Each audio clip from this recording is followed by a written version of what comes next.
guys, and welcome to GenZ University, where we discuss all things Gen Z, where we know about my opinion, your opinion, and all the Gen Z's opinion.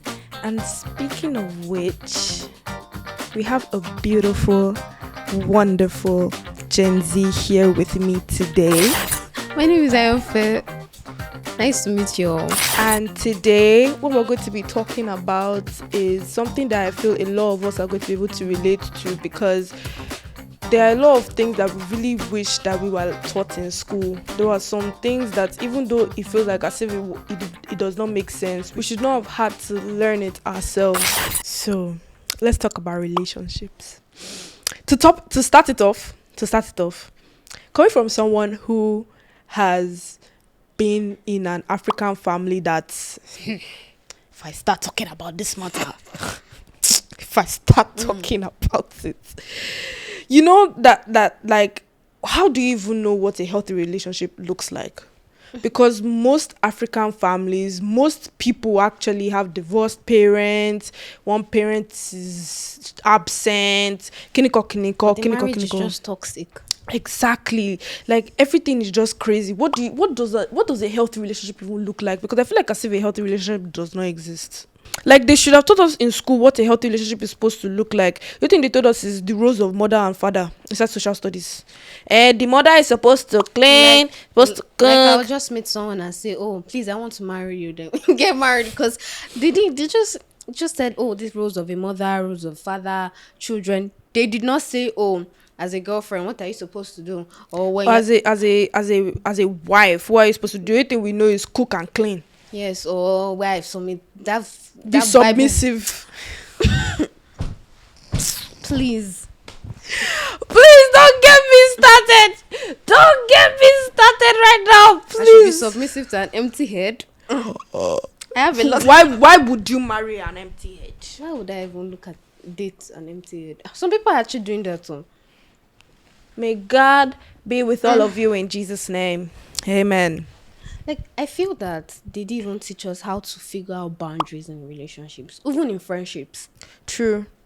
I feel like that's the reason why there are so many unhealthy relationships, actually. Because people do not know how to set boundaries. People do not know when to say, stop this, do this, I don't like this, so don't do this, and everything. And people also do not know how to be okay with those boundaries. I don't forget what I'm saying. Like me, I'm someone like that. I'm sad to admit, one of my flaws as a person is that I'm very bad at setting boundaries and keeping to other people's boundaries. Oh, Do you get? Because, like, I don't even know what problem is, but then you can tell me that I don't like this thing, especially when I'm fond of doing it. Do you get? But then, because of how I'm so used to doing my stuff or being alone or whatever, I'm so used to that sometimes I don't even realize when I'm doing it. I'm just doing it because, I feel like, but then I totally forgot, or it's like, I don't even know how to explain it. Do you get? And I feel like as if it's a reoccurring problem with a lot of people, because I know I'm not the only person that has that issue. I've seen a lot of my friends who also have the same issue. I think first in boundaries, I think you should first like realize if why you actually want to date that person or even be friends with that person. I feel like in knowing why you want to be friends with that person, you can at least figure out, like, do you get boundaries and things like that. I think it's also a factor too, because I can't be friends with somebody that someone that is not focused, because I'm an academic warrior. I really do like reading. If I have a test on Tuesday, I might probably not sleep that night. So I have to be friends with somebody that has, like, aligns with that values. If I go with someone that, like, every weekend I was going to party and they don't really care about school like that. Word. Like, in that, it's either I influence the person or the person influences me. So I think it should be a factor. You know what? I actually agree with you on that. And that's where that cutting off peak comes to. Like, when do you know when to leave? When do you know if you even still want the relationship? How do you even know if you want a relationship in the first place? Real. Or a friendship, Because sometimes, because of how the memories you have with this person, because of how much you like this person, you just don't want to cut them off. You want to believe that, they are still good. You want to believe that, they can still do certain things, or change, or blah blah blah blah. Or you say that, I won't let this person change me, but then you are low-key changing, True. because somebody must always influence the other person.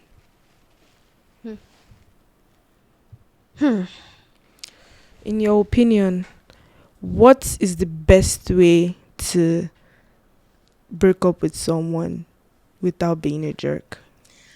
I don't know, but I know it's not. I know it's not. It's not you. me. It's me. What's it again? It's not me. It's not you. It's me. It's not you. It's me. I'm the problem. There's one my friend just recently gave. That she told me about. You're not good for me. Ha! You're not good for me. Bro, what do you even mean by that? When did you decide that? So I'm toxic. Oh, it's the audacity for me. But you know what? I actually see myself telling somebody that. Like, look, man, it's actually you, not me. Like, I've noticed that. I noticed that I've started having a lot of bad this, that. I started doing things that I don't used to do. I don't like that. I don't like this. Blah, blah, blah, blah, blah. You are a bad person for me. I also think that breaking up with a person depends on the reason.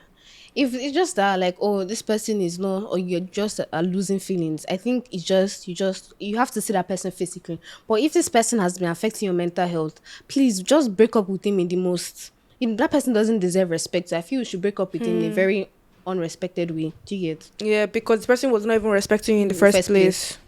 But then that still leaves the question, though. How do you break up with somebody without being a jerk? Please, I don't think you can actually escape from that term being a jerk, because the person will always feel offended, like, why? And that looking for closure, oh my gosh. Please. I'd say God beg you. It's not everybody that can be friends after relationships. Please! Preach! Please! Preach! Preach it! I encourage you to. If you and your relationship partner, be whatever it is, you people are done and you people want to become friends, then there's no problem. But it's not for everybody. It's not for everybody. Me, after everything, you want to be friends. You now be seeing the person's story, chilling with other girls, laughing, playing. And even if you want to get closure, there's some, like, now we just finished breaking up. It should at least be 1 month, not the next day. I hope we can still be friends. No. What are you? No. I beg. Don't look for closure except if you are looking for wig. Oh, the only closure you need is closure wig. Leave it. I promise you. When you get the closure, you wonder why you wanted it. You wonder why, because by the time it tells you that, I'm sorry, you are not just doing it for me anymore, you will rest. Your body will calm down like 2 times. People are wicked. People leave that closure. The only closure you need is 36 by 5 human hair and bone straights. Please. So, hey, this question is interesting. How do I keep my relationship private without making it look like I'm hiding something? Please, disclaimer. Please, I'm part of the people that are asking this question, please. Disclaimer, if your man is ugly, is a justifiable reason to keep him private. It's very I'm so sorry. If your man is ugly, you're very violent. No, please, I need water. Who wants to? You know what? That's actually a very rude thing to say. Oh. But then, truth be told, some of the people's man are actually ugly. So then, when they now finally post them, you now see why they kept them undercover for so long. And again, I also think that people don't post their relationships because they are scared that, if someone else sees your man, they'll steal it. But my question is, if someone steals your man, like they're going to steal your man either way, whether you hide him or you don't hide him. In fact, it's even better for you to post it. Reason. That's a very insecure way to think. So if you're thinking like that, cut it off. As your teacher right now, let me even give you some very teacherly advice.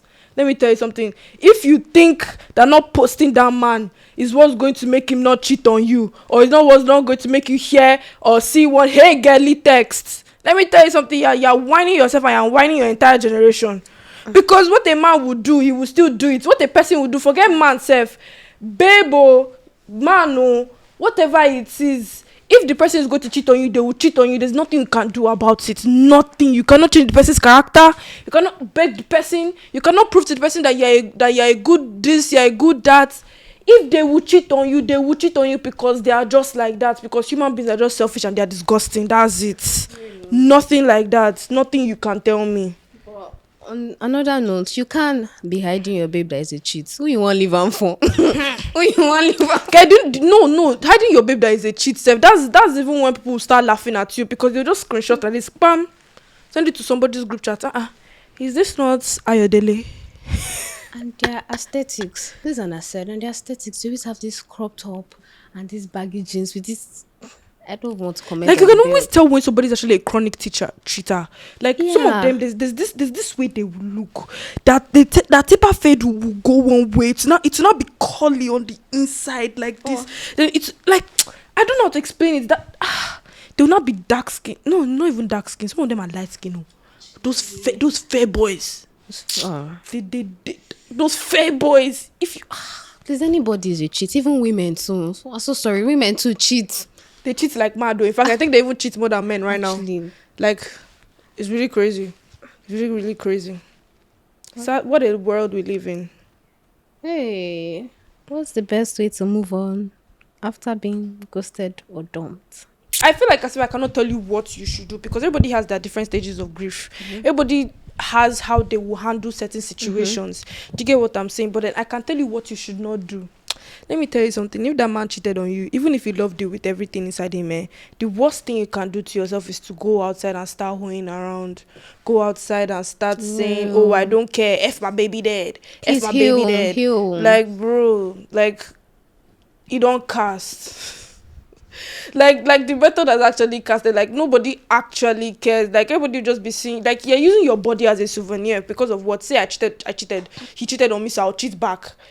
I don't see a point in that thing. I'm so sorry. Like, that's just my personal opinion. Like, I feel like as if you should not take that advice. Yeah, I just feel like you should actually just take your time and heal. Yeah. Take your time and heal. It's okay to cry. Like, you know, these type of breakups, cry. Have a good cry. Listen to Caesar. You know? Listen to Caesar, then listen to Cardi B and say, F all the boys. All of you are bastards. You know what I'm talking about? Like, say all these men, they don't deserve me. These niggas ain't shit. Then pull up to the gym the next day. Pull up to the gym, work on that ass, make it big, make your thighs gigantic. Then go and read your book, seek academic validation. Real. That's what you should do. That's the best revenge. Academic validation. Pop out with a first class. Yes, so that's what we're talking about. That's the best revenge. Comeback. That's the best comeback. Going to the club, wearing short skirts, doing all the thing don't cast. I'm not saying don't enjoy yourself. If that's what you want to do. But I feel like as if because you're hurt, you should not go and start creating soul ties and then start doing rishi and doing whatever just because you're hurt. It does not make sense. Let's talk about mental health. And I think the first thing that I want to talk, at least to start it off, let's talk about how there's so much pressure from African parents, from school, from not being good enough to do things. Like, how there's pressure from social media that, oh, start that content, do that content, do this, do that. You're not working enough. Strive hard, grind. You know, there's always pressure from everywhere. You're never doing enough. How do we deal with that? I wish that was something that we were taught in school. People would say it's peer pressure, but I don't know. Do you think it falls under peer pressure? I mean, some aspects can be due to peer pressure, but I don't think the main problem is peer pressure. Number one, I hate the fact that Africans in general, they invalidate mental health. It's so disgusting. Yeah. And then sometimes when sometimes you call your parents and like, oh, school is really hitting me hard. That's part of life. And then like that's and the thing is that they will not be like our generation. We don't want to suffer. That we don't want to work hard. We don't want to do anything. We want everything handed to us in a silver platter. Please, who does not want everything handed to them in a silver platter? It does not mean that we're not going to still later work for it. It just means we're tired. You know. Me, personally speaking, I don't joke in my mental health. If I'm feeling sad or down, I used to go and buy food. Food is my love language. I used to buy food. I cannot come and die. You know what? Yes, I agree with that. I agree with that 100%. Because I love when the thing that makes me happy isn't based off of on a person, because I have been there. Like, this even brings us back to relationships a little bit, because if your happiness is based off on a person, or based off of how a person treats you, the way you just be fluctuating, oh, what do I do, you be seeking the person's validation like mad. Like, never make another human being your validation, please, I beg of you. Never so do that real. to yourself. Even if it's your mother, even if it's your father, make sure that you are your happiness, and you are your like, yeah, what makes you happy, you can provide your happiness. Make sure it is you, because goodness knows that you do not want to wake up every day feeling like as if you're less of yourself, or you have to prove to another. It's so draining. It is so draining. Yes. That is when you start losing yourself mentally. When you start trying to prove yourself to other people, trying to prove that you're worth it. Oh, please see me, see me, see me. I want you to see me. Or giving Ah, the responsibility of yourself being loved to other people. That's the worst thing you can do as a person. forget everything, bro. But then, yeah, I really do wish that all this pressure that we seek from school and everything, like there was a way that they taught us how to deal with it. Because all they told you is that there would be stress, so walk through it. That nothing in life comes easy. There's nothing that this, that they're always telling you, but they're not telling you how you should deal with it. They will say, don't smoke, don't drink, don't do this, don't do that, don't do. So what should you do? Sincerely speaking. And I also believe that they didn't teach us critical thinking, because they're just some, I don't know how to explain it. Like this system, I won't say the education system because I don't want to generalize. I haven't been to all schools, but I just feel that the education system, they just tell you, oh, these are the ways to do this, da da da da da. You do this, do this, but they're not telling you how. Yeah. Like, that's my problem. How am I supposed to do it? They're just telling me, oh, read. Okay, you know what? You open your book, you read it 5 times, you get to your head. It took me, I had to enter GS2 to actually know the type of reader I am. You know, there's audiovisual, they don't Yeah. take you, just say, oh, you read your books. And in primary school, I mean, you could always pass. But in GS1, I had difficulty because I didn't know the type of learner I was. Yeah. Because I had to learn it myself, my attention span after 40 minutes. I've gotten, if anything I say after 40 minutes, I'm not hearing it. So I had to And learn it's those also things ironic myself. because classes will now be like 40. I don't know if it was just me, but then my classes were like 40 minutes in secondary school. Like, they were almost an Yes. hour. So I think at a point they were even an hour plus. Mass was like double period. Oh, this question: how can I embrace my African roots when the media often portrays a different image of successes or beauty? Please, oh, not all of us have slender skin, beautiful waist, clear skin.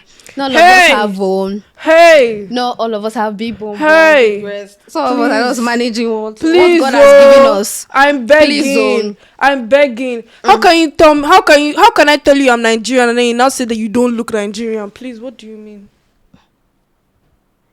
What do you mean? Please, by not all that? of us have big stature. Some of us are very tiny. Some of us we have tiny statures. We exist. Some of We us are real. are big, but then our body is small. Some of us are big, but our body is small. It's not everybody that is wearing ikop bra beg. Like, you. it's not everybody that I nyash is from year to year. Please, You know, preach on. please. Most schools, they teach you English. They teach you English only. They teach you how to speak prim and proper English, how to spell everything. Even when we were in junior school, you know, they taught us Yoruba and Igbo and co, but they don't really care whether or not it's actually sunk in and whether you could speak it. And it's funny that they taught us Yoruba, Igbo. I don't know, they didn't teach us Hausa. And if you're speaking, you're not supposed to speak Igbo or Yoruba outside that class. Because I remember one time I was punished because I spoke Yoruba because they said my own language is vernacular. Yes, I think that actually happened to me because That's wild. you know, everybody insults everybody in school now, all those type of things. So then Ode. I now called somebody or something like that, and then like they now made me sit down under the kneel down on all of those granite stones, and was now like, oh, like stay there for like 20 minutes or 30 minutes. That why would you be insulting somebody like that? Do you know how heavy it is? But the same thing as calling a person an idiot, or they are very stupid. But then if you hear me saying that one, you just say kids are just being kids, Jerry. And I'm not to take all the blame, I'm not trying to say that it's not also our fault. Yeah, so But please, our also, parents not also teach us. bro, I asked my mom to teach me Yoruba. This woman said I should go and Google it. Google. Bro, what? Like she said that there's YouTube. Even speaking about mother's self, like parents, parents are always making their children do something. And most of the time, it's actually people actually say that it's things that they wanted to be when they were younger, but then they did not have the opportunity So to they're do not it. infusing it on you. Do you understand? Or because when they grow up, they want to boast. Real. They want to boast and say, I have a family of lawyers. My first child is a doctor. Second one is a lawyer. Third one is an engineer. Peer pressure yourself. African parents, they're the ones that have the peer pressure the most. Honestly, what will people say? Who's talking? Who's telling them? Like, it's so annoying. Like, the problem I have with this culture is that they are so bent on what people will say. They are so bent with what people have to say or what people will talk about them. I don't want to have a child that is a singer, even though they will make billions of naira, because it is not ethical. I don't want to have a child who is a footballer because it is not a real career. I don't want to have a child who does any other thing apart from medicine, law, and engineering because it is not a real career path. My parents forced me to do law. I said I'm not doing. Bro. I said I'm not doing. They said you can argue. I said I'm not doing. I fought against it, and I did not do law. Please, Thank God. Who would do 6 years inside school? Yeah, I remember when I was younger, right? And then I chose arts because I did not want to do maths. My brain did not fit for both science and what's the other one? Commercial. So I was not like, I want to do arts, and that was when I even started loving social media. I even said I wanted to act when I was younger. I entered arts. Do you know what my father said? My father said, "You're going to be a lawyer. Study law." Oh. Excuse me? Is it you that is going to be doing those long nights and reading 72 cases? But And I think I couldn't do it. that's It not was the life I like, chose. that's not the life I chose. So I don't think my brain can do that. But then I'm still really happy where I've ended up so far. I don't want a situation where I do still want a situation whereby like I will fail in life or something. God forbid, shall. But then like I really do wish that there was a way school taught us all of these things. I really wish there was a way that we knew certain things. Like now, talking about life hacks and skills and stuff like that, let's actually talk about how most of us know how to cook spaghetti. We know how to cook rice. Do you know how to make egusi soup? YouTube.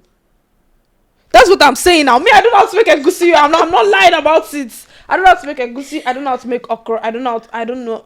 Yam, I can boil it. I can make it. I can make egg sauce for you. I will make the finest dishes for you. In fact, if I make that spaghetti for you, I can't make amala to save my life. even eba. Even I'm eba, not I that cannot bad. make eba. I tried making eba one day and I said never again. Never again. It's like it's not for me. You know, in school they always keep on saying that when you get out of school, that the next thing that is going to happen is that you're going to get a job, you're going to start work, you're going to do this thing. Most of these jobs that you see, you have to have experience for it. But then you just go out of school. Apart from NYSC, please, what experience do you have? Apart from Is even an experience. it's the closest thing that you have to experience after school now. You went somewhere and you actually. worked and you did something, but then they don't put you in a path. I think that's the reason why I'm even happy that schools lately they do things like internships and everything. At least that helps your portfolio a bit. But then it is barely enough. It really is barely enough. Like if you guys know how hard that job cycle is right now. All of these people that you see them, you think that the job cycle is filled up, that people are making money in this Lagos, but bro, people do not have jobs. And the worst part is that they keep on preparing our lives for outside school, that when you finish, you're going to graduate, you're going to make money, you're going to get a job, you're going to get ready to work 9 to 5, you're going to do this, you're going to do that, but then the truth being is that you guys did not teach us how to gain that experience. You guys did not lead us to particular jobs where they will give us experience. You guys did not do anything. You're just saying that when you get there, who's going to take us there? Say graduate with first class. I know somebody in university who said that he graduated with engineering first class. This guy is washing toilets because he did not get experience. Oh, that's Do you understand how crazy that is? Like, this is the reason why people do not believe in the educational system anymore. Because we have seen so many of even our own parents that they will graduate with first class, they will graduate with this thing, they will graduate with marketing, different things. But then what are they doing with their lives right now? Most of them are still struggling. Let's even talk about people that even have jobs. The money is here enough. The money is here enough. See how we are begging the government to do 70k as minimum wage. 70k, can it buy a bag of rice? Even if you don't want to spend your entire wage on a bag of rice, what can you do with the 70,000 naira? I don't think you can find 70k rent. You cannot live comfortably. Later they'll be wondering why people are going outside the country to go and work. Let's even talk about America. Even America's economy is collapsing. Don't let them whine you. Even America's economy, Canada's economy, people are becoming too much. Jobs are too scarce. They say get jobs. Your life will mean well. This is why people turn to scamming. This is why people do Yahoo, because the ethical way to get jobs is too hard. You just have to do it through connections. Exactly. And it is really, really sad in this country, because most of them will even turn away a good person, a qualified person, for their cousin that does not know shit. So excuse my French. Like, it's just really, really crazy, because connections will get you there, but then you're working, you're ethical. This is the reason why people turn to Yahoo. I'm going to keep on saying this thing. People talk about how Yahoo is such a bad thing, betting is such a bad thing, that, why are people looking for money, why are people doing forex, why are people doing cryptocurrency. How can you be working a job 9 to 5 for it, while in Nigeria you're working a job 7 a.m. to 10 p.m. in the night, and you're earning what? 100k. Okay. 150,000 naira, I need 200k. And it's funny that 100k is the majority. That it's like you have to be lucky to get 100k. To get 100 and something thousand naira standard. Some people are earning 50k. Some people don't even get up to minimum wage. It has been, yes, they have enforced it, but not all like organizations have started implementing. So some people don't even have up to 70k. And then you're wondering why people are turning to things like, when you have a client that is going to give you $1,000 on the spots every week, that's how much? That's 1.7 million naira. And then you're there hustling and bustling, waking up at 4 a.m. to reach a job that they don't even care for you, they don't even cater for you. These are the problems with the society, and these are things that they should have told us. They should have told you in school. They should have taught you in school that, okay, you know what? Life is hard, but then this is how you should go about it. Yes, there are going to be things that are happening, but then it should not catch your eye, because so they should have given you meaning to certain things. They should have shown you how. Anyways, this is what we have learned in this episode of GenZ University. As you can see, the Gen Zs are not lazy, they're not idle, they're not just complaining about everything. These are things that we wish we were taught in secondary school. These are things that we wished we actually got an understanding about before we entered the real life. Because if we're being really honest, a lot of us came into this business mode, came into all of these things way before we were supposed to, because of things like social media and everything, because it's what our generation thrives on. But as you can see, it is not really balancing out well with us. You guys feel like as if because we grew up with the internet that we are well informed with every single thing. Now you know our struggles. Now you know what to deal with.